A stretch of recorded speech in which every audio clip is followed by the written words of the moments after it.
everybody, and welcome. I am joined by Gregory Sadler. He has an amazing wealth of content that I have enjoyed over the years and a Substack as well. Uh, Dr. Sadler, thank you very much for joining me. How's it going today? Oh, good. It's snowy here the way it ought to be, and it's that lull time between semesters, so I'm getting classes ready. You've seen that meme, right, with the picture of the horse where they're drawing it at the beginning and it looks very beautiful, and by the Yeah. end of the semester it's just, stick figures. So I'm at the, what would you call it? The optimistic part of the semester when everything is pure potentiality, nothing has gotten screwed up yet. So that's kind of fun to enjoy while it lasts. Yeah, that's yeah, I know exactly the meme you're talking about. Well, since you mentioned that the semester's about to begin, before we get started talking philosophy, would you mind, just for anybody who isn't familiar with your work, giving us kind of your path into studying philosophy? What interested you Oh, in philosophy, and sort of what that journey has been like for you? well, that could be either encouraging or discouraging for your listeners and viewers because I not only didn't have any plan to study philosophy. I didn't even plan to go to college when I was in high school. And I took the minimal classes that I had to get out of there. My favorite class was actually gym, and I kind of screwed around a lot, intending just to go into the army and either be a lifer, or, and this tells you how unrealistic I was at the time, to become a mercenary. And I mean, I actually had a friend whose uncle had been a mercenary, so it's not like it was a complete pipe dream, but the notion of it when I look back at some of that stuff is kind of funny. And I got out in what they called reduction in force after the Cold War ended. And then I worked a bit in restaurants and odd jobs here and there. And at that point, I was like, oh man, I probably should go to college. This sucks trying to earn a living, not getting anywhere. At least if I go to college, I'll get to study some stuff and that'll be kind of fun. So and I had no idea about how the academic, I don't know if you can call it a system because it's such a patchwork, but how academia worked. And so I just took the first offer that came along. My test scores were high, so I got into a school that wanted to bring in students like me to keep their test scores up. And I basically got a full ride. So, other than room and board, which I had to take loans out for. And my mom had a boyfriend who I stayed in touch with, and he had gone to college. And he said, when you get to college, you should declare a major right away, which I guess today is very common, but back then it really wasn't that common. You'd usually wait until sophomore year or so. And his reasoning was you won't just be one freshman in a whole crowd of new students. There'll be professors and they'll kind of look out for you. And so I had actually had two philosophy classes in high school because I went to a Catholic high school. And the one that was an official philosophy class was just terrible. And I've actually written about this in my Substack. It's called A Tale of Two Philosophy Teachers. And the guy who taught it used a textbook that was not very good. And he was really boring and dry and didn't really want to have a much discussion. And then the other class wasn't officially a philosophy class. It was supposed to be a sacraments class. But the nun who was supposed to teach it got sick and eventually died. So they brought in this guy, sort of a hired gun from Seattle, who was super, super into St. Augustine. And I don't know what happened to him afterwards. He wasn't around. So I guess the school probably wasn't happy with him. And there were some student complaints, but they were the kind of complaints that you actually want in an educator. He decided to turn it into a class that would focus on Augustine And he said, okay, if I'm going to teach you Augustine, I got to teach you some Aristotle and some Plato and some other stuff before that. Otherwise, you won't understand what we're talking about. And he had us get rid of our textbooks, and he would just put stuff up on the board and we would discuss it and talk about ideas. So, of course, most of the go-getter college prep students hated it because they're like, I don't know what's going to be on the test, So they complained about the guy, but I loved it. And I didn't know that that was what philosophy was. I just knew that we discussed a couple philosophers. And so when I got to college and I looked down the list of majors, I was like, oh, philosophy, that sounds cool. And I had no idea what the hell it was supposed to be.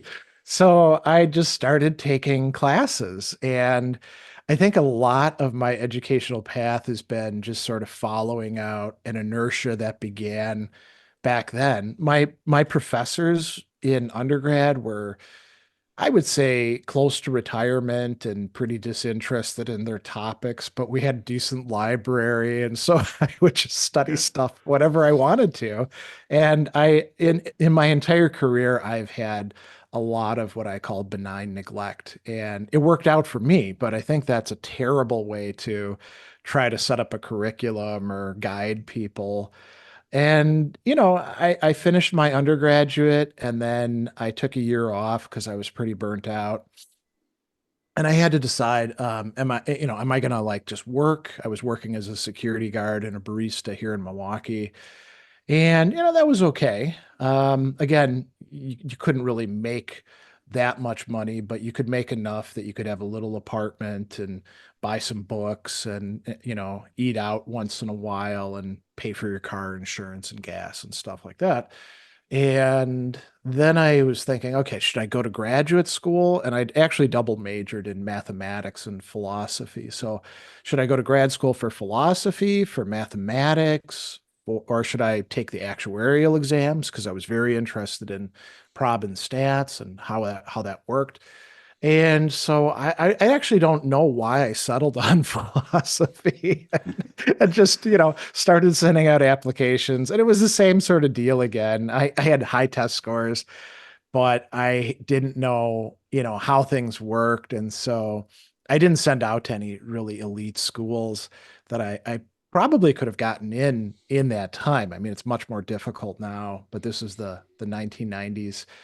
And I got some offers for fellowships, and the one that had the most money was Southern Illinois University. So I was like, guess I'm going down there. And it turned out really well. But again, my life has been a lot of threading of needles, or almost like, do you remember that cartoon character, Mr. Magoo, who, Yeah. Yeah. Yeah. yeah, I mean, for anybody who doesn't know who he is, he's kind of I won't say stupid, but Mm. what would you call him? A Naive. schmuck. Uh, Yeah, he's not paying attention to anything, and he walks around and he like, he there's a manhole that's open and he's going to walk right into it, but fortunately somebody like puts a board there and he walks right over it. So that's been my career in a lot of cases. I have done some planning on occasion, but most of it is just sort of like stumbling around and things somehow fortunately working out. yeah. What is Lucretius? Life is one long struggle in the dark. It sounds like reflects your story. Well, that's really interesting. It's funny when you were talking about taking philosophy in Catholic school. One of my bandmates went to Catholic school, and she kind of described the first philosophy class that you talked about. That was very everything is sort of aimed at. What would you say, the revealed truth of Christianity in some way, and a lot Yeah, of the past ideas are kind of like seen as stepping stones to that. see, I didn't even get that. That would be apologetics, and at least that would be like kind of structured and give you something to push off against. This guy just used this book by a Scientific American writer, I think, Marvin or Martin Gardner, who would do these puzzles. And he wrote a book called The Whys of a Philosophical Scrivener. And almost all of the chapters were titled something like Why I Am Not an X. And he would explain in his terms what that X was, like why I'm not an epiphenomenalist or why I'm not a Marxist or why I'm not this. Mhm. And Gardner is, I don't know, maybe if I reread him now, I'd find him interesting, but I just remember finding him really boring. And the teacher, he was a super, super boring guy. So apologetics would have been an improvement on what Yeah. I was getting with this guy. Do you still is there anything from St. Augustine or other Catholic philosophers that you take into your Oh thought yeah, process to this day? Or what sure, yeah, and I teach them in quite a few of my classes because the better religious thinkers are, and the ones that I'm most interested in are the ones for whom um, I'll put it this way: religion and bringing God into the picture didn't solve anything or Mhm. simplify anything. It actually made things way more complicated. So I like Augustine for that reason. And, a lot of the early church fathers like Lactantius and Justin Martyr and John Cassian, and later thinkers like say Søren Kierkegaard or Gabriel Marcel, they take it seriously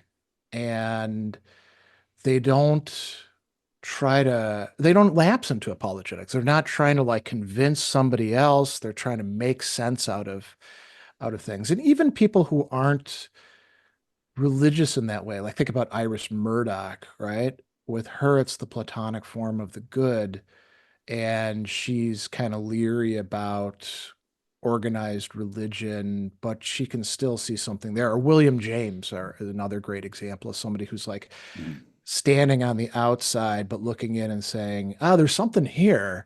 I mean, what a lot of these people are making of it is kind of nonsense, but um, there's really something worth exploring here. And for the kind of work that I do, where I'm, concerned with, say, emotions and doing philosophical counseling and stuff like that, you can take ideas that come from religious thinkers and you don't have to have any sort of religious commitment to make them work well. Like you can look at Augustine's discussions of where the Stoics go wrong on emotions and you can say, oh, okay, there's something there. Maybe, we should take that seriously. Or Thomas Aquinas on anger, um, his discussion of it as an emotion that's concerned with the difficult good, just brilliant, and you don't have to Mhm. be bringing God into the picture to do that, to use it.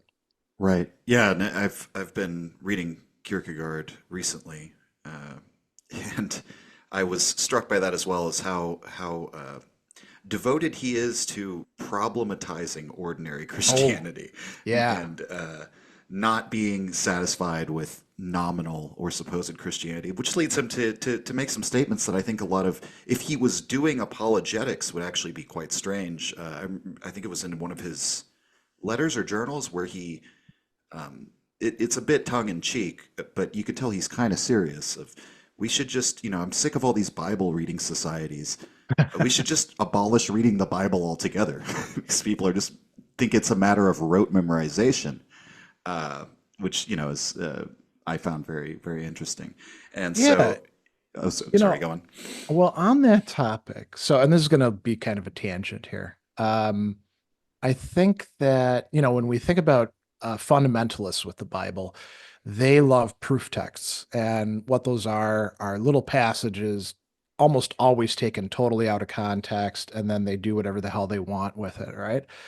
And I have observed people doing that with various philosophers and philosophical schools where, Well, I as a guy who runs a Nietzsche podcast, oh, don't I oh know that yeah, about Nietzsche?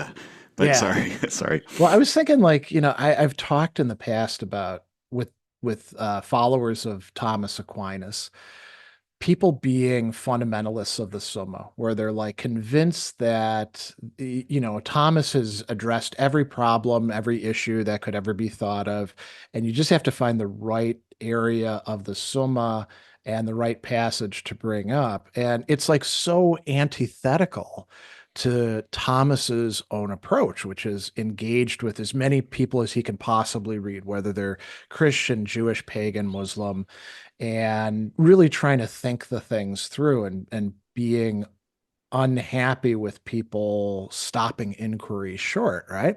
And you're like, well, how in the hell do you read the Summa or any other work by Thomas, because it's the same kind of shtick in each of them?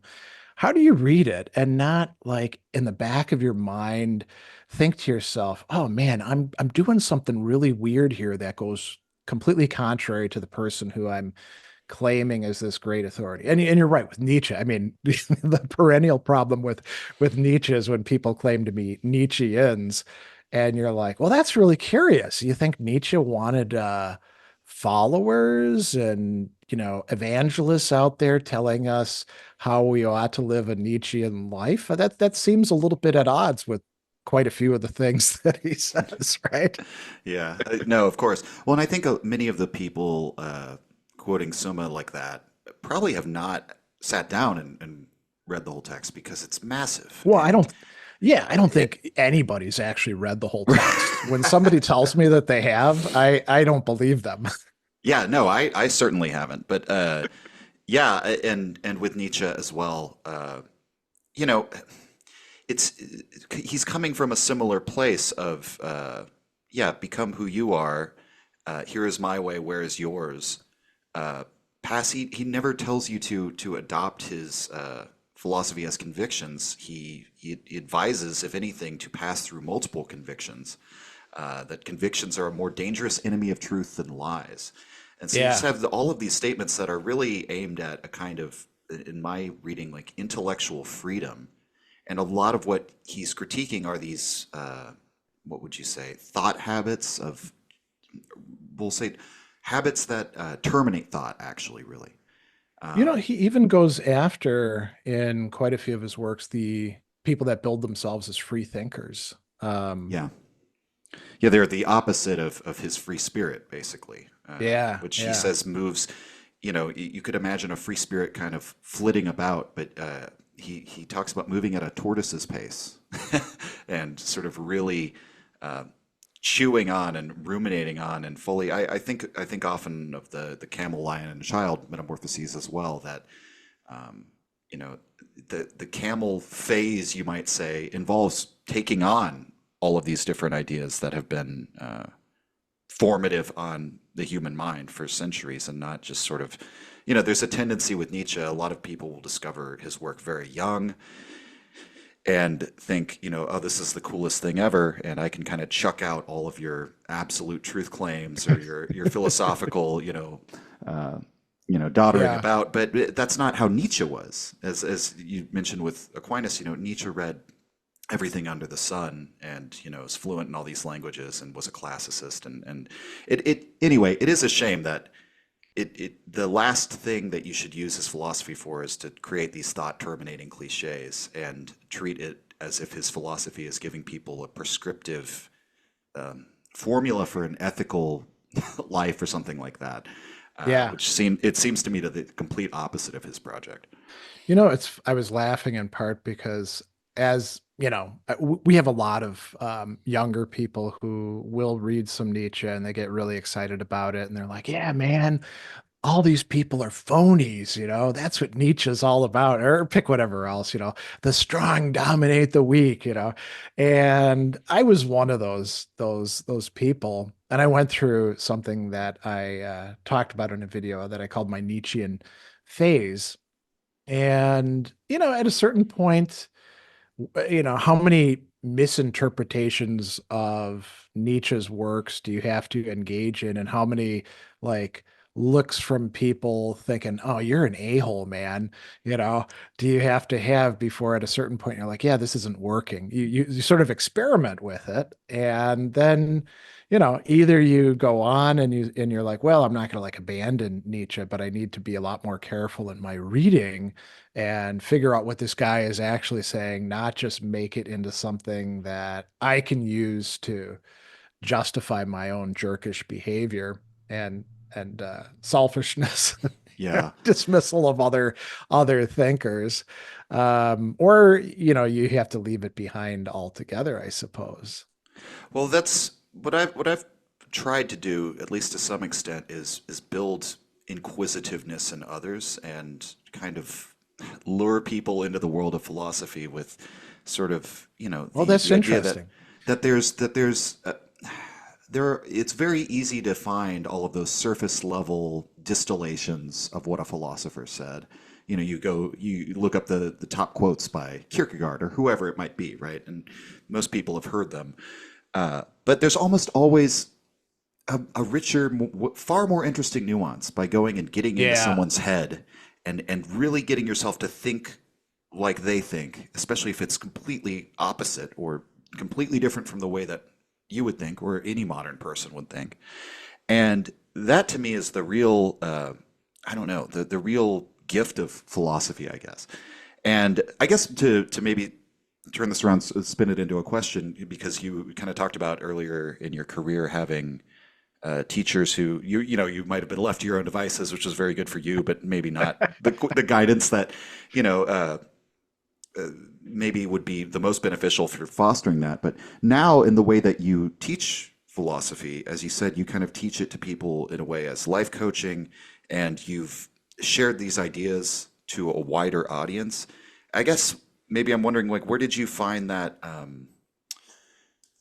drive to I'm going Hmm. to take these I want to sort of take these ideas and make them engaging, or like did you have a role model for that, or was it out of looking at all your philosophy professors from undergrad and being like I can do this way better, or what was You that? know, yeah, that so a lot of different questions there. Um, Let me think about the role model thing first. I mean, certainly not in most of my professors in undergraduate or in graduate school. Most of them were, you could say, let's call it technically oriented. They were interested in the little discourses that they were involved in within the profession and not in what the philosophy would have to say to broader like social issues or ordinary people's lives. But I did have a few that were like that, and I think it was helped by the fact that where I went to grad school, Southern Illinois University, at that time was what we call a pluralistic department. So we had representatives of analytic philosophy, and they were pretty typical, analytics. And then we had the continental people. There were three of them at the time, and then I think we hired a few more. But we also had classical American philosophy, where there's a big emphasis on James and Dewey and pragmatism Oh, and interesting. application of that stuff.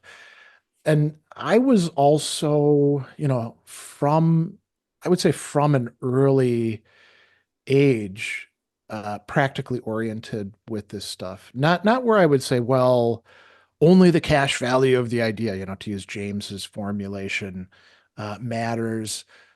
But I was always interested in stuff so I could, in fact, apply it within my life and see how it would inform what I was seeing around me, like relationships or the economy or, things like that, the culture that we're in. And so I would say I was always on the lookout for that. And I've always been interested in things that, if you're a good academic, you're not really supposed to pay much attention to because they're distractions like who's in charge here and how are things organized and how does it work? All that kind of stuff I was always Yeah. fascinated with, right? And sometimes I'd actually have people tell me, hey, you need to like hunker down and just publish articles and focus on the things you're supposed to do. But I did okay publishing, back then when I was interested in doing that sort of thing. And I had enough bandwidth to be able to like look at the things that were more interesting to me. So there was that aspect. And I would say, I was fortunate that later on in my career, I did run into people who were doing that sort of thing well. And one of them I'll mention is Alistair McIntyre, who I got to study with at Notre Dame University for a 2 week faculty summer seminar. It was the last one that the Erasmus Institute did before they ran out of money. Notre Dame has this, if you don't mind a little digression, Notre Dame Yeah. has this really funny model where they'll give foundations seed money, and it's enough to like get by for a while, and then you're supposed to raise money. And so if the person in charge is a really good people person, like David Solomon was for the Center for Ethics and Culture, well, then it prospers after the money runs out. But if you don't have somebody like that at the helm, then eventually the money runs out, and it exists on paper, but nobody does anything. So Yeah. that's what happened to the Erasmus Institute. Oh wow. Okay. And I had to apply for it. It was on practical rationality, and it was the typical McIntyre shtick where he likes to look at three different traditions, robust traditions in moral philosophy. So we were looking at Hobbes and Hume and rational decision theory, and at Aristotelian Thomism, no big surprise there, and then Freud and Lacan. And it turned out I was the only person who applied who actually had a background in all three of them. And I was, the most junior faculty member in the seminar. And the thing that really got me in, McIntyre saw that I was teaching at Indiana State Prison, and he was interested in prison education. So that's what got me into the seminar. And so I got to interact with him, and he is a person who really walks the walk of virtue ethics. He's not a what you call a what's that phrase from the letter of James? He's not a respecter of persons, right? So he doesn't buy into Uh, the whole academic prestige thing. He would come up at conferences. I would see him like across the room, and he'd be talking to like, people that are considered important. And he'd see me, and he'd like make his excuse and walk across the room and come and ask me how things were going at the prison, how my wife and kids were doing. And I'd be, holy shit, this is Alistair McIntyre, right? And he just left Robert Audi behind or something like that to come and chat with me. But it was because he was genuinely interested. And he was somebody throughout his career, he was always interested in practical applications of this stuff. And so, him, and then as I got into a few other philosophical communities, like the whole modern Stoicism organization crew, people like Donald Robertson and Massimo Pigliucci and Chris Gill and Brittany Palat, I could name a bunch of these people. They're all that way too. They're interested in how do we take this stuff without watering it down and make it accessible for ordinary people to apply to their lives and to understand. And so it wasn't as if they made me that way. I was already veering in that direction, but it's nice to have a community of people who do that, yeah. rather than just being the one voice in the wilderness. Yeah. Well, and you could argue that that's always what philosophy has supposed to have been, all the way Yeah. going back to Socrates, right? That it's it's actually important that this is manifested in the way that you live, and that's that's fascinating. So the American pragmatist connection in your thought of wanting to take things like ethics and not just relegate it to a series of thought experiments, but things that Yeah. actually, I mean, uh, I do think that it's there long before the pragmatist tradition in a lot of the sure, people who yeah, we teach, like Aristotle or even Kant, who's kind of a professor's professor. But you have to actually like read the right texts. And I think a lot of people, they read these people as if they were only interested in these very narrow discussions, you yeah, know. yeah. Well, and it's something that I actually, I don't know, I wouldn't necessarily say I struggle with it in philosophy, but I very much identify with, say, like Michel de Montaigne and the Okay, yeah. skeptical. I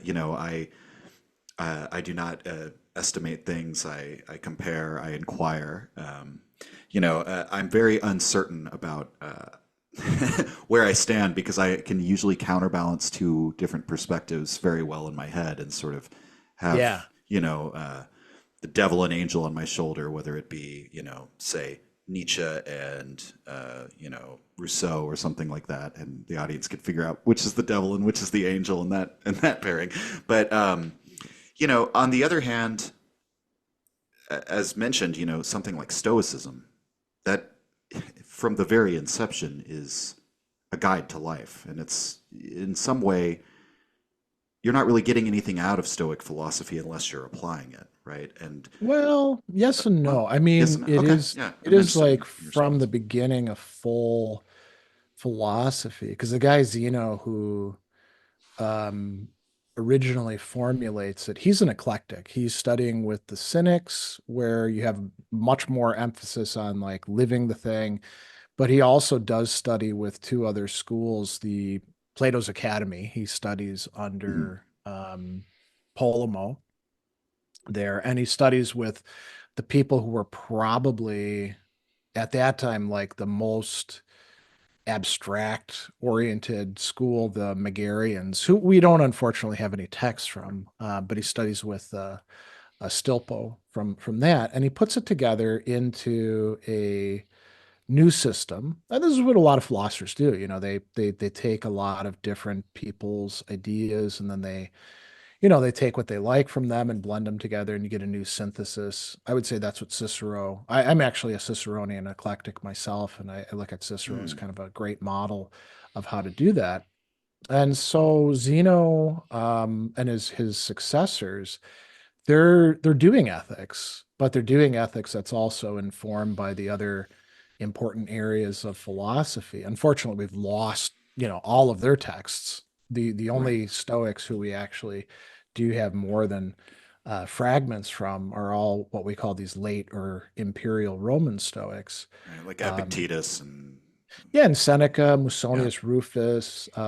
We've got some bits of this guy Heracles, and we've got some pretty cool summaries of Stoic doctrine in Cicero and in Arius Didymus and Diogenes Laertes. And you can put together a kind of composite picture. And when you do, you realize that the Stoics weren't all on the same, like dogmatic orthodox, Right.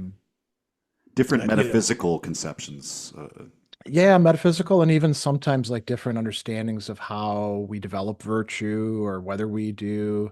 They kind of handicap themselves with these doctrines like there is no in between virtue and vice, right? And when they say that sort of thing, you're like, yeah, I don't know about that, buddy. And then you look at somebody who's committed to that, like Seneca, and you see him fudging at different places, and you're like, well, you should fudge because that's clearly not going to work. you know? Right, right, right. But it's yeah, so it's a school that it's interesting too.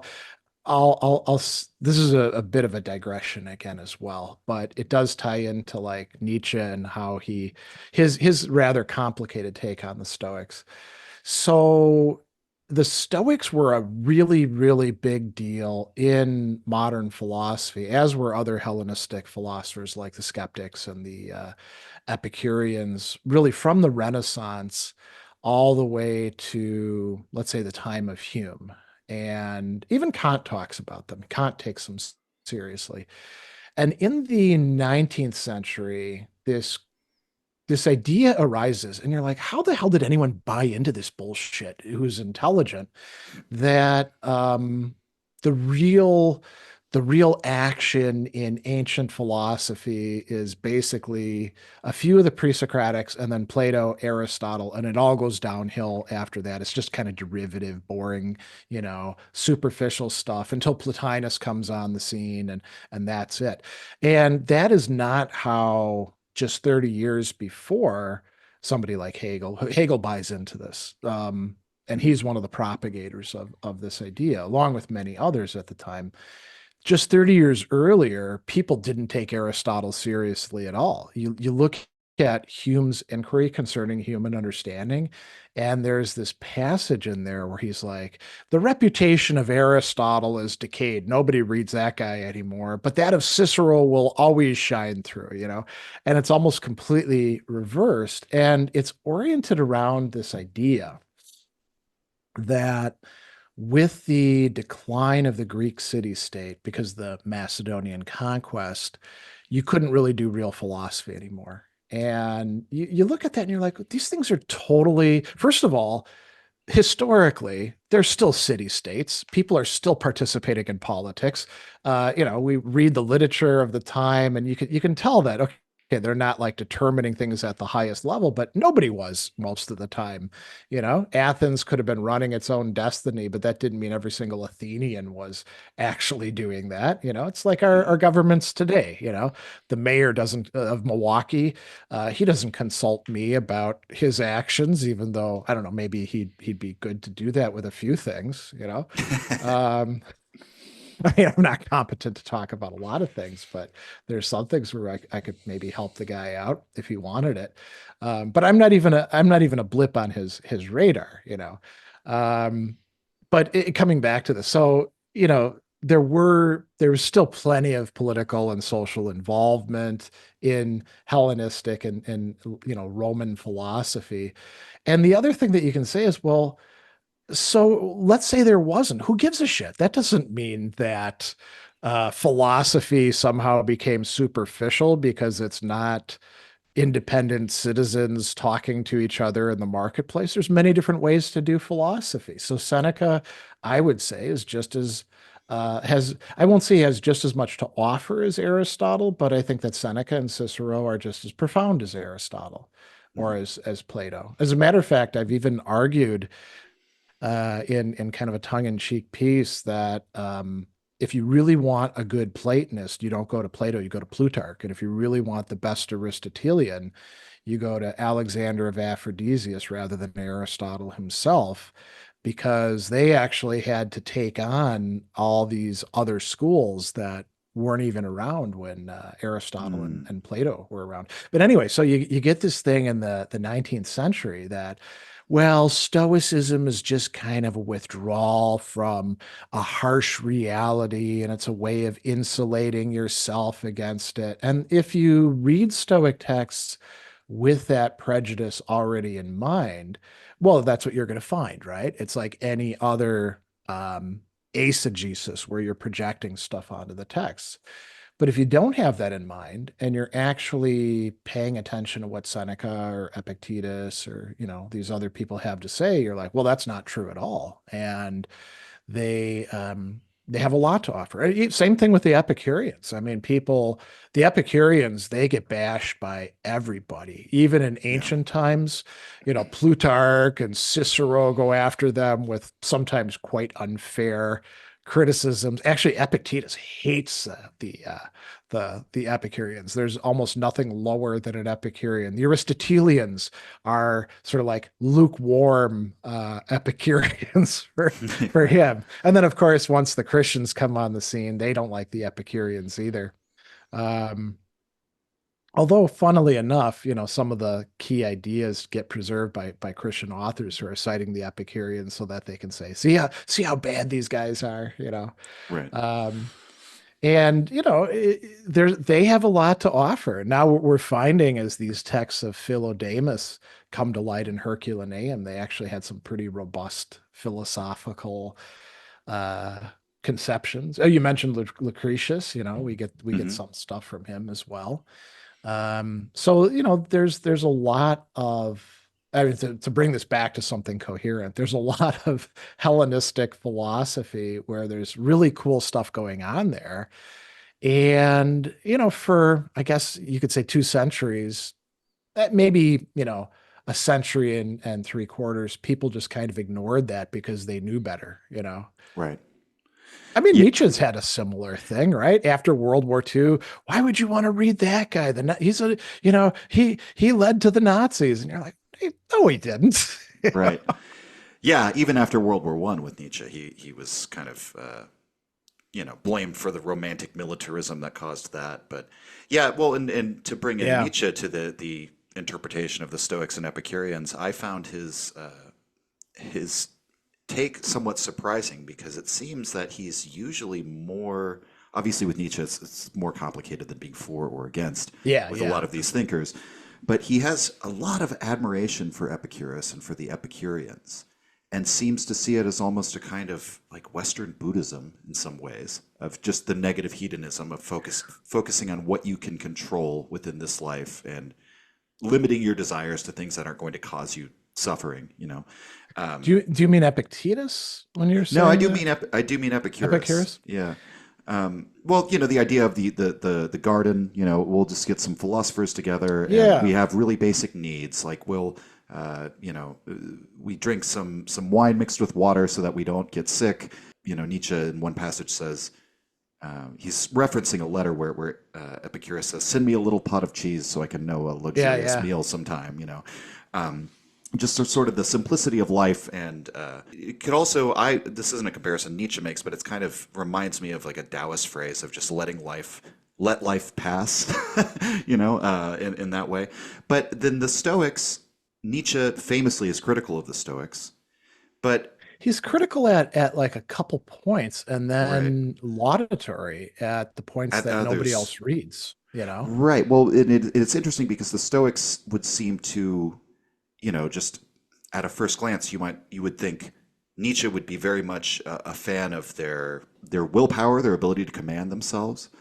There's one passage in Daybreak where he's talking about how sort of comparing the two, and where I would kind of settle on it is that it almost seems as if he concludes that these are for two different psychological temperaments. That the Stoic is Yeah. the person who's willing to swallow shards of glass and scorpions, is the way he puts it, metaphorically speaking, as a display of what he can tolerate and still endure. Whereas the Epicurean is the man who's wants to have a long and peaceable life, something like that. Yeah, I mean here's the passage. It's 306. So for listeners, we should probably reference it. And it's called Stoic and Epicurean. So he Right. Yeah. says, the Epicurean selects the situations, the persons, even the events which suit his extremely sensitive intellectual constitution. He renounces the rest. That's to say that by far the greater part of experience, because it would be too strong and too heavy fare for him. The Stoic, on the contrary, accustoms himself to swallow stones and vermin, glass splinters, and scorpions without feeling any disgust. His stomach is meant to become indifferent in the end to all the accidents of existence cast into it. And then he talks about this Arabic sect of the Asua, Hmm. who are similar to that. And then you're right. He says Stoicism may be quite advisable for men with whom fate improvises, for those who live in violent times and are dependent on abrupt and changeable individuals. He who anticipates that fate will permit him to spin a long thread does well to make his arrangements in Epicurean fashion.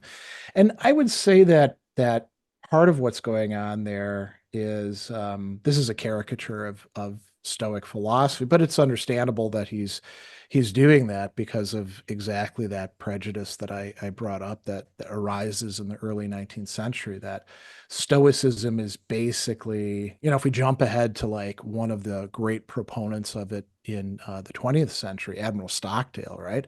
Admiral Stockdale lived in a prisoner of war camp for Hmm. years in Vietnam, and he tells people that Epictetus is great for prison camp environments, and that's true.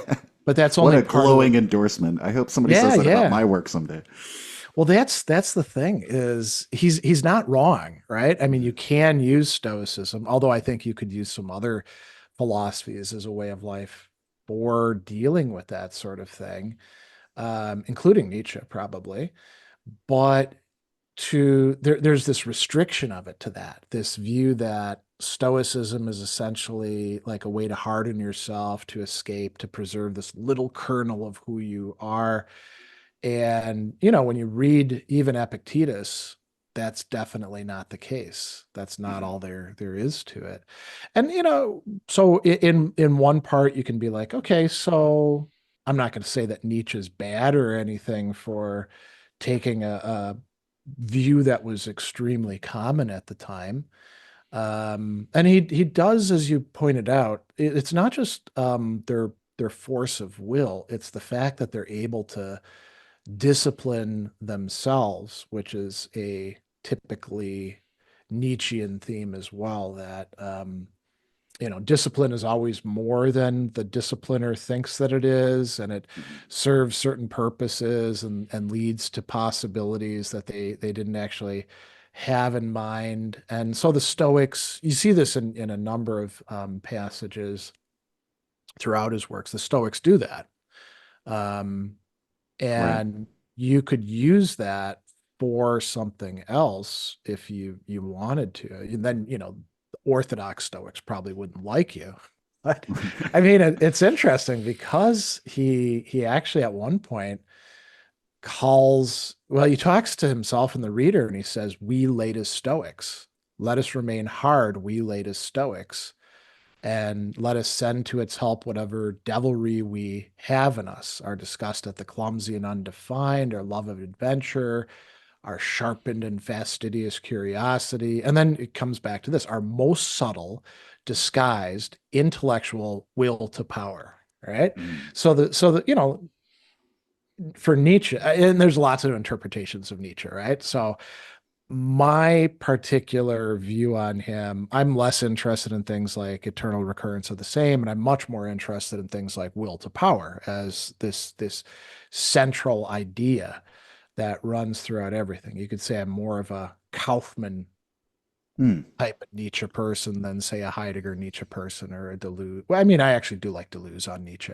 Yeah, I Um, do too. He's very creative, we'll say, with his interpretation. I Yeah, think. actually, I'll Uh, say this, with Deleuze, he's a great historian of philosophy, but not what you'd call a great accurate historian of philosophy, like, Henri Gouillet, where you want somebody who's insightful but really sticks to the text, or, even right, Friedrich right. Copleston, right? With Deleuze, you're gonna get something cool. And it may be coming out of the text or it may be coming out of Deleuze himself, right? Right. And And so what he's quite open about that too. yeah, he has a methodological justification for it. And so whether it's Leibniz or Spinoza or Hume or Nietzsche, you're gonna get whatever you get is gonna be interesting and engaging. But should you rely on it as like the take that actually tells you what the, the author's about? No. But I Right. think you could say the same thing about Nietzsche, right? Right. Um, Yeah. Well, is he trying to be a faithful historian, a philosopher, interpreting everything? I don't think so. right. Well, and that's kind of what I was going to say about his comparison of Stoic and Epicurean is that to maybe steelman the case for Nietzsche's comparison is that he seems to be using them as stand-ins for. I Oh mean, I said yeah. psychological types earlier, Yeah, but yeah. I think there's an element of Nietzsche's whole idea of fate involved in this, and of the Stoic is sort of the person who is he's attuned to the situation where times are changeable because he's ready for anything. But I think Nietzsche, you know, maybe one of the threads running through Nietzsche is the idea that he doesn't actually, what would you say? He doesn't seem to respect universalist philosophies that want to sort of, I don't, maybe that's the wrong way to put it. What I'm trying to get at is No, that, I think you're on the right track there. well, yeah, that Christianity, for example, can comfort your heart no matter what's going on with you in your worldly station, right? You have something to perhaps look forward to upon your salvation of your soul. Whereas, Stoicism might be akin to that, that if you can successfully adopt the Stoic mindset, I would say that's more inner power, whereas Christianity is outer power, to put it vulgarly. But you can kind Yeah. of be ready for anything. And it reminds me of the Seneca quote that fortune gives cowards a wide berth.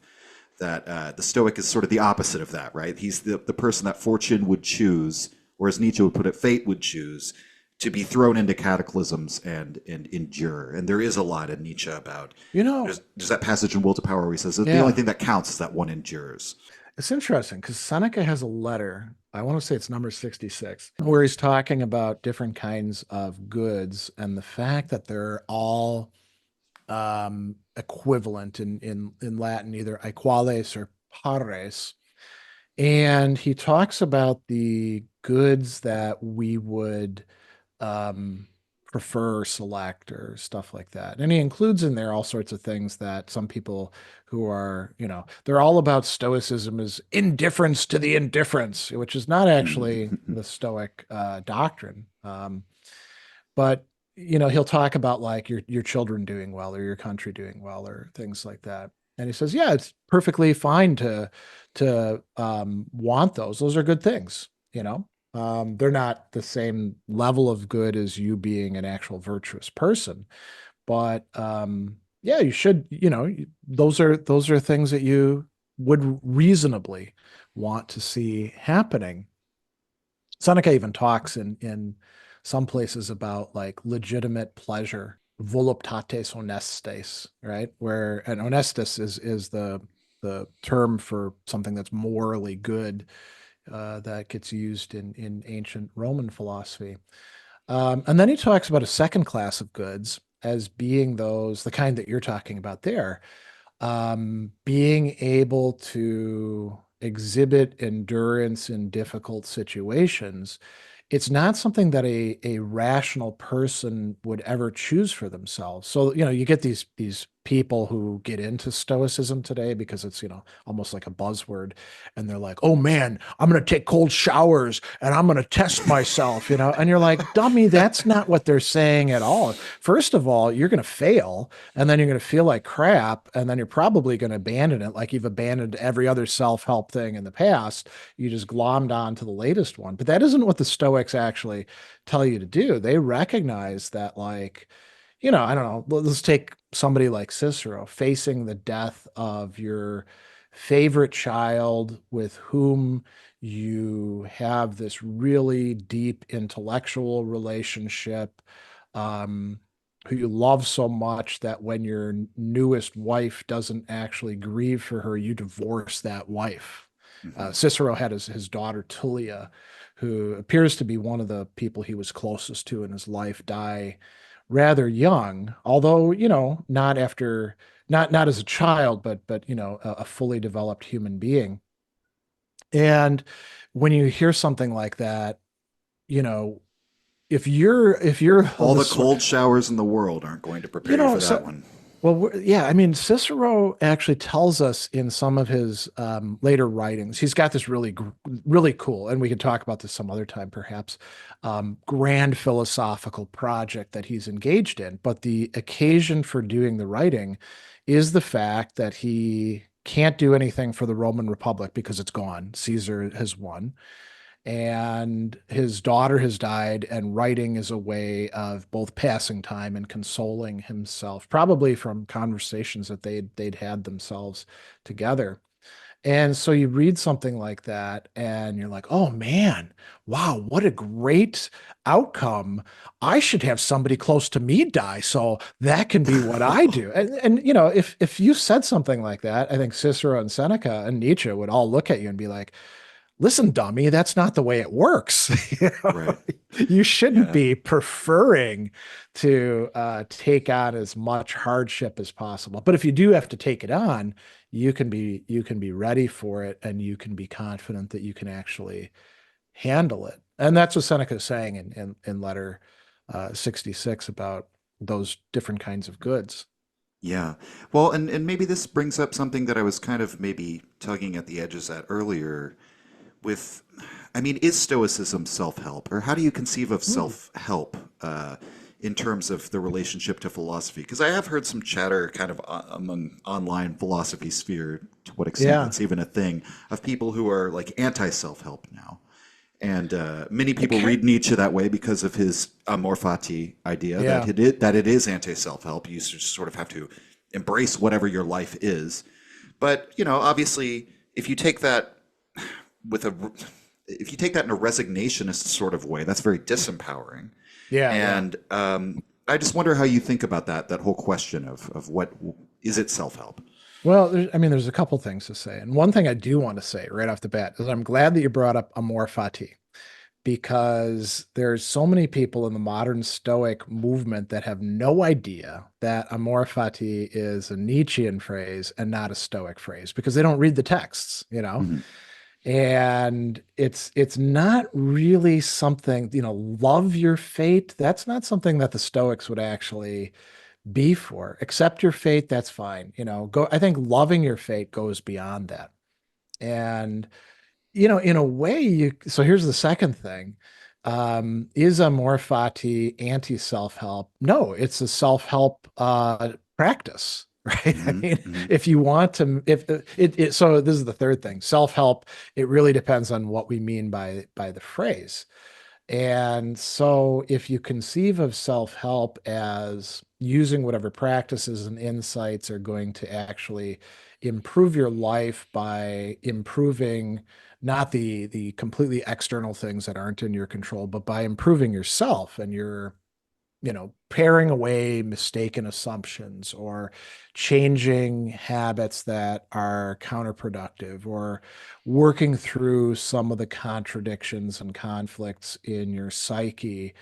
Well, I think that Amor Fati could actually be quite helpful for quite a few people, instead of saying, here's an example, right? So you think about, and I'll actually use an example of one of my clients.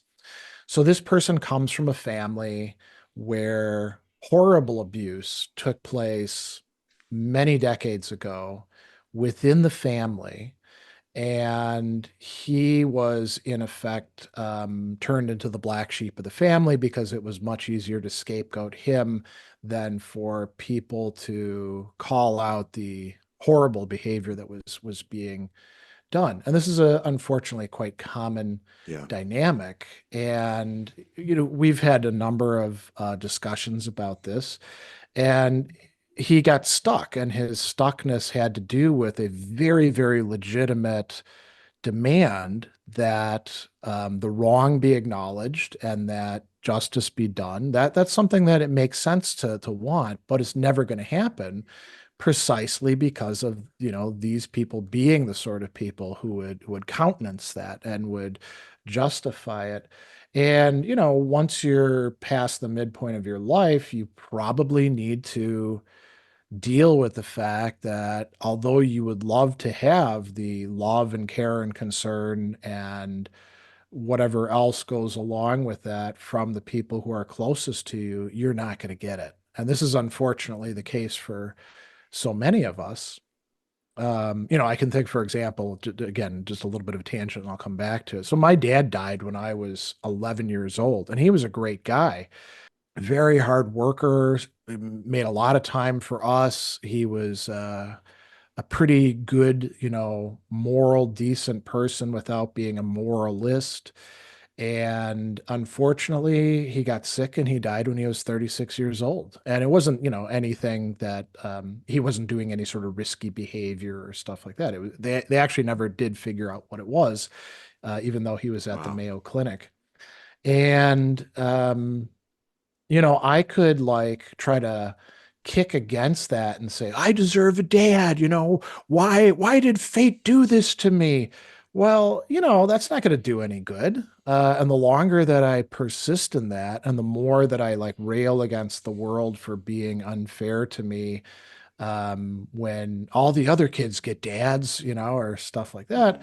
the more unhappy I'm going to make myself because I'm demanding something from reality that reality is not going to give me. And I do have some control over that. So coming back to this client of mine, as just as an example, a more fati would actually be something helpful for him, I think. And I think you can do it without making the sort of compromises where you're like, oh, well, maybe they didn't know what they were doing. No, they knew what they were doing. Hmm. They're evil people. Your family is a bunch of terrible people, and you're never going to get another family. And that's the cards that you've been dealt, buddy. Right. So I think that, you know, being able to accept that can be liberating for people. And not everybody needs that particular um, kind of practice, right? Right. As you were mentioning, like with Nietzsche, and I think it's a great insight. You see this so much in like Beyond Good and Evil, right? Philosophers and the philosophy that they engage in is based in their temperaments and in their orientation to things and what they're really struggling with. And there is no like universal philosophy for all of us human beings. I think Mhm. you may have mentioned that earlier too. Nietzsche's totally clear about that. And it's the same thing with practices. I was talking with Donald Robertson a while back, and he is not just a practicing Stoic and somebody very heavily involved in the modern Stoic movement. He's also a cognitive behavior therapist. And we were talking about this practice of it's the Latin phrase is premeditatio malorum. It just means like thinking about bad things before Yeah, they that happen, negative right? visualization is Yeah, usually yeah, how. that's Yeah. another one. And people, you see this all the time. People in blog posts and in videos, they're like, "Here's 10 stoic practices to improve your life," Right, right? right, right. And they're like, "You got to do negative visualization, man." And Donald was like, "No, that's a terrible idea. There's some people for whom that's just going to like raise their level of anxiety through the roof. Not everybody should do every single practice. You got to kind of tailor it to if you're working with a client or I don't know, a coaching person, hopefully they know what the hell they're doing. If you're doing it by yourself, you got to have some self knowledge about what makes you tick so that you can figure out what would actually be genuine self help. Otherwise, Right. it does turn into like that negative, what would you call it, caricature of self help, where it's Sure. yeah. Well, and also, there are there is a strand of thought that would say that you should actually be doing the opposite in many cases of imagining what can possibly go right in order to have the drive Well, to, that doesn't hurt. Yeah. right, go and chase down what your goals are. But so what would you, I mean, we There's we nothing to have. say that you can't do both, though, right? Right, that's true. Yeah, that's true. Well, because the benefit of the negative, the meditating on the negative is that it prepares you for, or it gets you to sort of think about what is actually the worst that can happen. And with many things, Yeah. the anxiety is probably worse than the actual thing that you're dreading. Not in all cases, but with all that being said, I mean, so what would be if you were trying to introduce somebody to Stoicism to Mm, have it have a tangible effect on their lives? We've kind of talked about a lot of the pitfalls or missteps. yeah. What would be some of the first things that you would suggest to such a person? That's a really interesting question. And as it so happens, I'm teaching an academic class again this semester on philosophies as ways of life, and the students do read some texts and engage in some practices and chart, how it affects their moods and things like that. And the Stoics are among the people that we're going to look at. We're going to do the Cyrenaics, the Epicureans, some Platonist stuff, some Cynic stuff, and some Stoic stuff, and then some later Middle Platonist stuff with Plutarch. And I think that, you know, maybe a first step is just to give them some readings Right. and say, don't do anything right now. Just like read these texts and don't worry about whether you fully understand them, and don't think that you have to like immediately put this stuff into practice. Like, let's say you're reading Epictetus, right? And you say, like, do this every day, right? No, you don't have to do that every day. Just like read about somebody saying that would be something cool for you to try out and wrap your head around it a bit. And then we can go from there, and then we can start trying out some practices that are like rooted in these things so that you can say, oh, okay, I recognize that this is actually coming from, this part of the Enchiridion or one of Seneca's letters or something like that. Mhm. And I think it's important to start out small. I mean, again, this is turning into kind of a bitch session on my part, but I see so much crappy video, blog posts, podcasts, whatever it is that you want out there, because everybody's trying to make a buck on marketing themselves as being a stoic guru, right? Yeah. And they tell people, like these are the texts that you have to start with. And I gave a lot of thought to this a while back. I was like, should you start out with Seneca's letters? Hell no. do that a little bit later on down the line. Let's start with some really nice, short stuff, like, a short treatise by Seneca, or Epictetus's Enchiridion, or Cicero's Stoic Paradoxes, and then we'll move on after that. Marcus Aurelius's Meditations is probably the most prescribed Yeah. book, but I don't think that you should read that first. I think that's a mistake, because a lot of what he's saying makes a hell of a lot more sense after you've actually read people like Seneca and Epictetus, rather than just trying to meander through it on your own. As a matter of fact, by the way, that was the first Stoic text that I read when I was still a young man. And it didn't have any bad effects on me because I didn't pay attention to most of it. Because I was only interested in like the toughness part of it, and I knew that he Sure. was like Yeah. a cool fighter guy. And so I had the meditations, and I more or less ignored all the virtue language and stuff like that. Right. I think that's incredibly common as well. And that probably accounts for a lot of the trendiness of Stoicism is there's Yeah. kind of a whole sphere of people. Uh, we'll just say the Greek statue people, the Oh, people with Greek statues in their icons, who are really into, the idea of I'm getting my wisdom from a Roman emperor.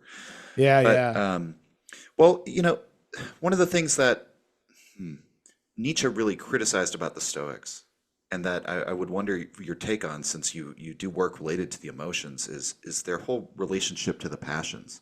And ah, so, to what extent is the could you maybe clarify first of all what the actual Stoic position is on the passions, because it often yeah, gets oversimplified, but also what your reaction would be to Nietzsche saying, sort of comparing it to self tyranny, because Nietzsche has a there's a passage in one of his untimely meditations where he says that passion is better than stoicism and hypocrisy, right? yeah, It's a yeah. very sort of, again, perhaps intentionally oversimplifying things for the purposes of making a point. But there is a real sort of idea there, I think, in Nietzsche of what would you say, giving the drives their due, and Yeah. sort of having a reverence for the archaic Greeks who treated their inner states as the effect of a god, and called it sacred, and had Nietzsche has the one passage in Human All Too Human where he says the Greeks had festivals for their all too human, something of Yeah. that nature. So I'm just wondering your reaction to that. So a couple things to say about that. So one is that the Greeks prior to the Stoics, they certainly viewed the the human emotions and drives as problematic. Right. And you think about like the beginning of the Iliad, right? So tell us, O Muse, about the rage of Achilles and how it laid waste all these people. The menace, the rage, is not something that is valued for its own sake. It's something that happened and provides this great pretext for an amazing bit of epic poetry. And there's this conflict that's taking place there between this complete a-hole Agamemnon who's in charge, right? And Hmm. and takes his best fighters war captive, basically to try to humble him and all that. And we read about the thumos, the anger rising within Achilles' breast, and he is about to draw his sword and strike down Agamemnon and probably kill all of his guards as well, because nobody can stand against Achilles, not even Ajax. And Agamemnon is, kind of a second tier fighter, we could say. And it's Athena who stills his hand, you know. But Athena can also, and actually too, there's another great thing where Athena, who loves Odysseus, he's her favorite. I mean, I actually think that you could read the Odyssey in such a way at certain phrases that would they could they have been lovers, they would have been lovers. Hmm. Athena loves Odysseus that much. And, Ajax doesn't get Achilles's equipment, and Odysseus, he wants to go after Odysseus, and Athena takes out his mind and lets him lets him rage, lets him follow out his anger, and he find, instead of killing Agamemnon and Odysseus, he finds these animals and he kills them, and it's so shameful for Ajax that he then kills himself afterwards. So, it's not as if in the Homeric age they're like, "Hey man, passions are awesome. Just follow your passion," or Right, right, right, anything right. like that. And anger is probably the most problematic of the human emotions and drives for the ancient Greeks, at least the literature that we have. Um, so it's, on the one hand, you can get a lot of stuff done with it. Like by the time we get to Plato, you really need thumos. You really need that spirited, or it's often translated as passionate. And there's actually a later translation that I really love, incandescent, the incandescent part of the Mm, soul, which I've found used in later Christian Platonist texts, like the authors I could put into the Philokalia, for that thumatic part. And it's reason by itself isn't gonna do everything that you need. You need thumos to help you regulate. And you could say it is self-tyrannizing, right? In the sense, and I think that when Nietzsche talks about self-tyrannizing, it's somewhat tongue in cheek, because what does the will to power, which is what you fundamentally are, what is it? It is the imposition of force on lesser it's forces. And tyrannical. yeah, exactly. So it's not like every self-tyrannizing is bad. As a matter of fact, better self-tyrannizing than somebody else tyrannizing over you, Sure. right? Now, the Stoics, their views on emotions and drives, we could say there's really three parts to it. So when it comes to drives, what would be the equivalent of a Trieb in German? Um, they usually talk in terms of inclinations that we have within ourselves. So every living being has an inclination to not only preserve itself in being, but also to increase the life that it has within it, right? And this can lead to very, very selfish and self-serving behavior, but it also leads for the Stoics to um, the desire for truth, which leads us to wisdom, and the desire to live in community with other people, which leads us to justice. And courage is also one of the cardinal virtues. And so we have a desire to, like, not have other people boss us around, and to be able to see through our projects and things like that. And those Mhm. those you could say, are they good or bad? Kind of neither. They're sort of like, you got those, and everybody's got them. As a matter of fact, pretty much every living thing has them, even plants to some degree. So, and plants aren't interested in the truth. I have to Right. take that back, right? That we know Even of. even dumb animals aren't really interested in pursuing science and truth and wisdom and all that.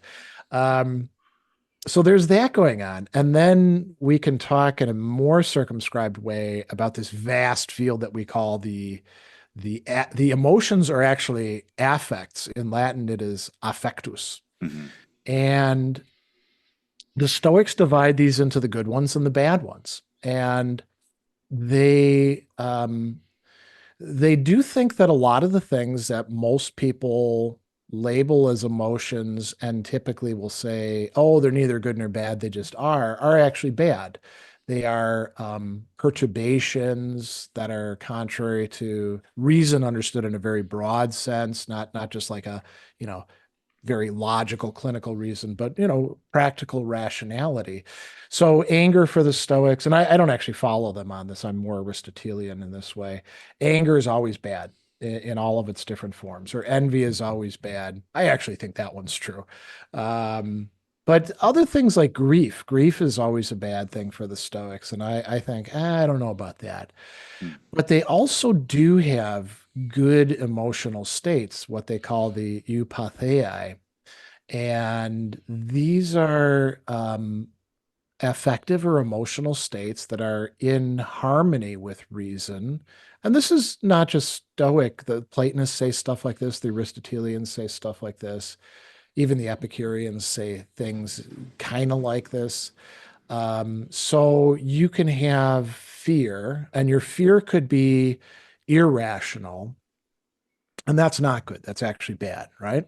Hmm. The kind of anxiety that you feel, I don't know, about the the election, right? I mean, Stoics would say, "Hey, bad people sometimes get elected. That happens, you know. I mean, look at I mean, he wasn't elected, but look at Nero, you know." Right, right, right. Um, so you can let yourself get all worked up about that and start, catastrophizing, and that would be bad. But you can also have what they call caution, eulabea, which is a rational fear. If I find out that, I don't know, my kid is being bullied, I could worry about the effects on their psyche about that. That can be rational, right? Yeah, And you can have rational desire. That's what it's a weird term. It's boulesis in Greek, and it often gets translated as wish or will, but it's better to just say rational desire. I want my wife right now is a little bit under the weather. I want her to get better. You know, that's perfectly reasonable. And yeah, then you can also have love. Love is a desire of good for the other person. Marcus Aurelius talks about the need to love people. Seneca does. Epictetus even does. It's kind of a natural thing for us to want. So the Stoics do have a lot of scope for positive emotions, but they're not. I would say there's more negative emotions that they talk about than the positive emotions. And so that could be a reflection of the fact that we only have maybe about 10% of the Stoic texts that were written. I don't know, but it's always kind yeah. of dangerous to like try to excuse stuff and say, "Oh, it's in the lost documents," right? Right, right. But they are saying that there are certain emotional states that a fully developed human being, or even one who's just kind of like making their way there, should actually have. You should love other people, not to the point where it like drives you crazy, but you should desire the good for them. Friendship is incredibly important for them. It's okay to take pride, legitimate pride in your accomplishments. Now, would is that enough for somebody like Nietzsche? Hell no. Right. Right? Not Yeah, even enough for Aristotelians, I would say. sure. Well, and I was thinking of Spinoza just now in his conception Oh, of the sad yeah. passions. Yeah, yeah. That you could. Do you sort of see it maybe akin to a sort of Spinozist approach where you are a particular, the way Spinoza, to put it in his language, of course, you're a particular modification of natura, and you're going to have the things that you desire and that you want. But Yeah. the real problem is fear and hope, from his perspective. That sort of, in a way, trying to release release the consequences. Don't hold on to the consequences so much. How would you say that compares to I the think that a sort of lot Stoic of virtue? people like to compare Spinoza to the Stoics, but I think that Spinoza goes way, way further down that line than the Stoics would have been comfortable with. Interesting. Okay. And that it's a mistake to try to. I've even seen people being like, "Oh, Spinoza is a Stoic," and you're like, "No, no, he's his own thing."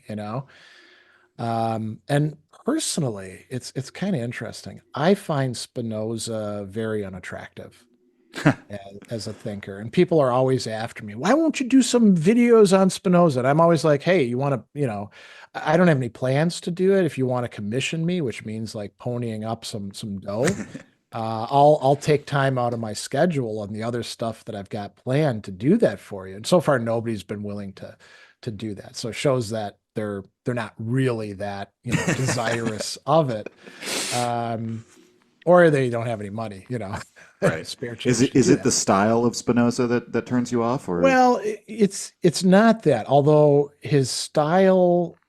So let me back up a bit. I put out a video a while back called "Text with Auras," And what I mean by that are texts that people love to talk about and invoke, but very few people actually read, like Hmm. Hegel's Phenomenology of Spirit or Kant's Critique of Pure Reason or Heidegger's Being and Time. And I think that Spinoza's Ethics is one of them. And I think that, I mean, I've had to work my way through it and I've read through it, you know, cover to cover, probably at least 10 times over the course of my life.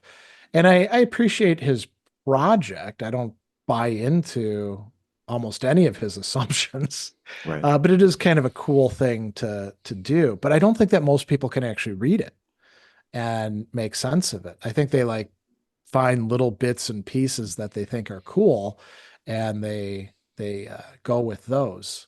I will say too, I think that the later books in it are easier to make sense of and relate to Mm-hmm. because they're talking about the emotions, right? As opposed to like, what is substance? All this Right. quasi mathematical stuff with you know lemmas and theorems and arguments and all of that. But I also just find his like where he's going with it and his starting point's uncongenial. Mm. I don't want to be a person who doesn't laugh or cry. You Right. know, I think that's great to do. Even Seneca, who he brings this up because Democritus was known as the laughing philosopher and Heraclitus the crying philosopher. Seneca, and I forget, it's in one of his letters, and I think he also says it maybe in On the Shortness of Life or On the Happy Life. He's talking about how we should respond to things not going the way that we wanted them to. And he's like, you could laugh or cry. Which one is better? It's probably better to laugh. Probably best is if you don't lose your proverbial crap at all and you don't have to have these more extreme emotional reactions and you can just do what you need to do to deal with it. But, it's fine to laugh at things being messed up. Um, and I just, what would it look like to be a Spinozian and to fully live this through? True, you've got the intellectual love of God. That's awfully Yeah. nice. But you've lost so much else on the way, you know? Sure. Well, and going back to what we were talking about earlier with one of Nietzsche's points in Beyond Good and Evil, that so many philosophers are just telling you about themselves. They're confessing their own psychology. Yeah, And that, true. Spinoza, he was a man alone. And, Yeah. I think his what does Nietzsche say about his philosophy that he clads his truth in mail and mask, daring anyone to assail her, and what a timidity that betrays, and this old hermit or something like that, or not old, but because he died rather young, but this sort Yeah. of withdrawn from society. So Yeah, he yeah, really got a lot of like crap end of the sticks. Not just one stick, but multiple ones. right, yeah, breathing in glass particulates and Oh, shortening his life unknowingly. yeah.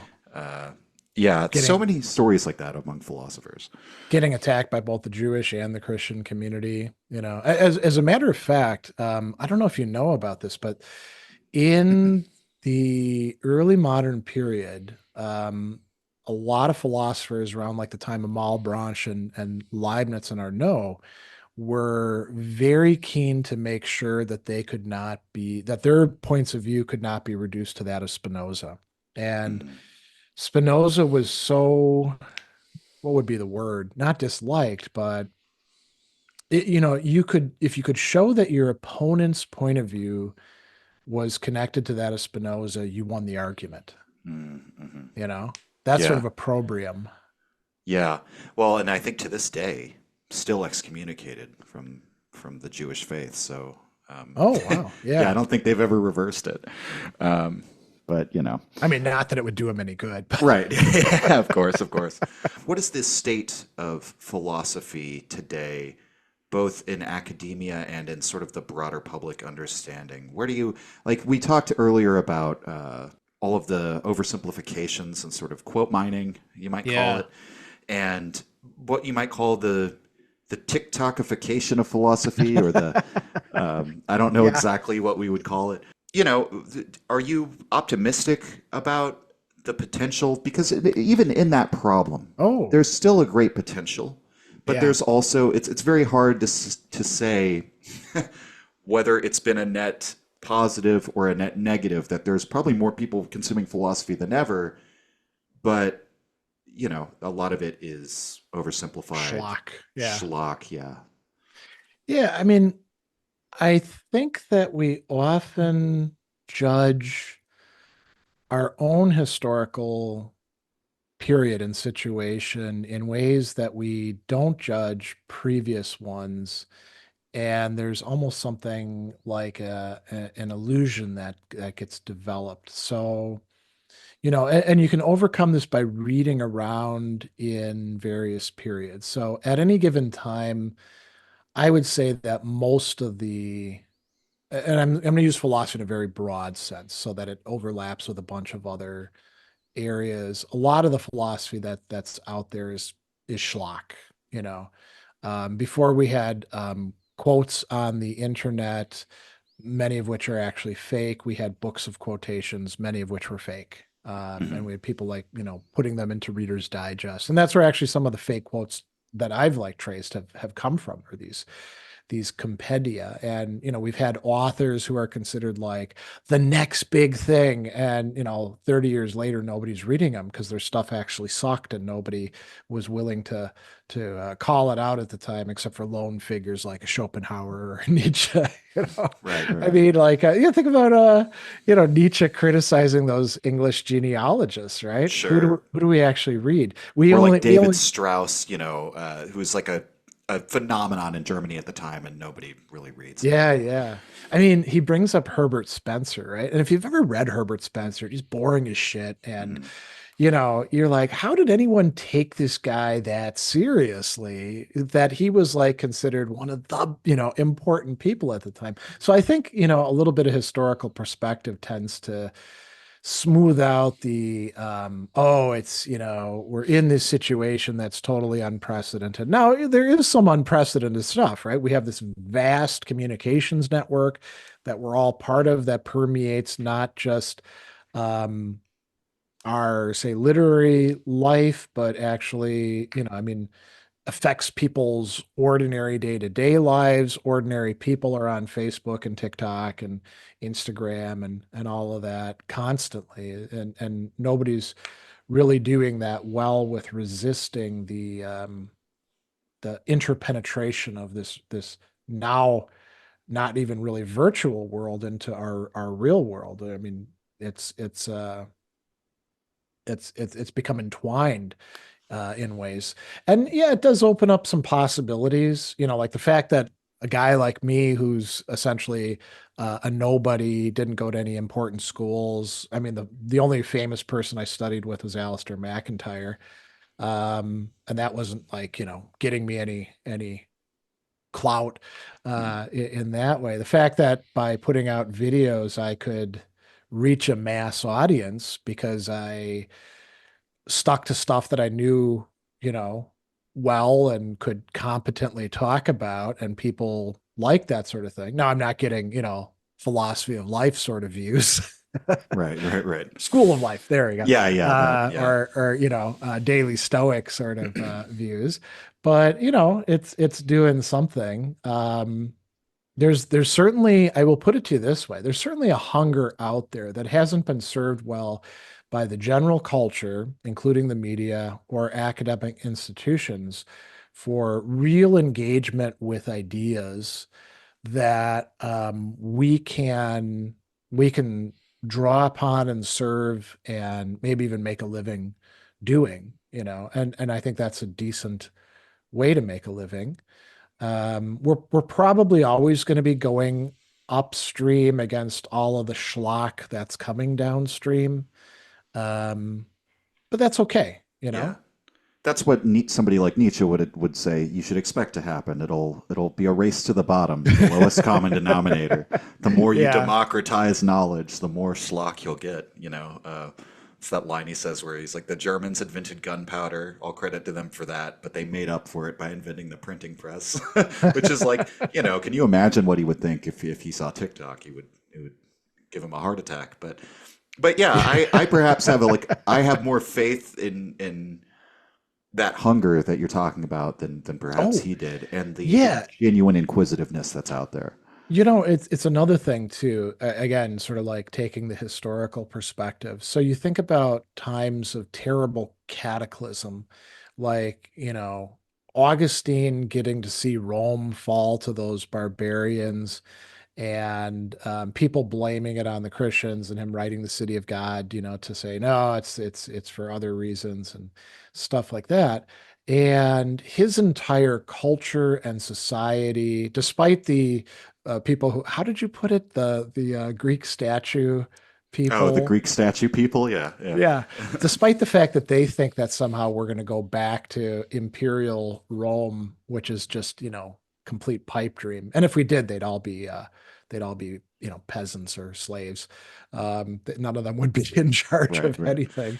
He saw the beginning of the end of his society, right? hmm And yet we still have him to read. Nietzsche in his own time, kind of a sad life story. But I mean, he's still somebody who we engage with. And I'd say he's one of the top 10 people in philosophy of all time, myself. Um, and I think people are going to be reading him long after you and I are dead. for sure. Um, I don't know whether they're going to care about what you or I did, but Sure. Yeah. Yeah. And the odds are probably not. But yeah, and he in a way is also a swan song for the long 19th century in some way. Maybe seeing that coming. The that the world was about to transform, oh, yeah. and so maybe kind of similar vibe to Augustine in that way. So yeah, that's I think that's a great note to end on, and it's been a pleasure. Thank you very much for your time. Thank you for coming on. And Yeah, thanks for having me on. This is a great conversation. is there anything you're working on now that you want to plug, or just anything you want to shout out at the end for people to know about? Um, yeah, I mean, I actually will have a open enrollment class on Nietzsche later on this year. I did one on the genealogy of morals last year, and I'm going to be doing one on the birth of tragedy in my Study with Sadler Academy. And the classes are you do have to pay for them, but I think you get a lot of value for what it costs, but especially compared to academic classes. Yeah, Birth of Tragedy. Um, That's exciting. Okay. yeah, and part of what I want to do with it is, I mean, the birth of tragedy is a really interesting work in its own right, and often misunderstood because people want to do it's all Dionysian or Apollonian. You're like, no, no, man. Both of them are like getting supplanted by the Socratic. There's three noble hmm responses to life, and that's what the whole thing is about. But I also thought it would be kind of cool to have a class where so Nietzsche has all these references, right? Some of them are musical, and some of them are to Greek lyric poetry and epic poetry, and then tragedy. What if we actually didn't just read Nietzsche, but and I'm not saying like we'd spend a whole time like reading Aeschylus or Sophocles, but what if we actually did a class that was properly informed by knowing something about these people, That could be kind of cool. Yeah. Well, and especially I don't know if you'll get into this in the class, but the a lot of his comments at the end of the book about German music and Wagner, Yeah. but then also comparing it to like he talks about, there's a moment in Beethoven's symphony where you can feel your soul soaring above your body. I forget how he puts it. He's making all these references to contemporary music that I didn't really get until I went out and listened to those. And You as you know, say, the plays too are very important to understanding that book. I'll tell you another thing that sort of, an admission of Schadenfreude in this. So he goes after opera, right? And he's like, opera is just crap. It's the lowest form Yeah. that you can think of and all that. And I kind of agree. I don't like opera. I don't get into it. I get that some people are into it, just like I'm not an appreciator of wine, but I can see other people getting something out of like, sniffing it and talking about its oaky, after notes or stuff like that. But sometimes I think that's all BS. And I'm not even a fan of musicals. I kind of don't like all these things mixed up with each other. And so whenever I read that passage, I'm like, yeah, exactly, man. Um, Yeah, it's the degeneration of of the noble tragic spirit, or however he puts it. Well, that's yeah. great. Well, hopefully, yeah, hopefully that'll interest some people. You run a great channel Oh, podcast, thanks. and yeah, thank you very much for coming on. It's been a blast. You're very welcome. Thanks for having me. Alrighty, thanks everybody. Signing off. If you enjoyed the Nietzsche podcast or found it helpful, you can visit us and support the show at patreon.com/untimely-reflections. The link is in the description. Or just share the show with any of your friends that you think might enjoy it or on social media. Thank you for your support.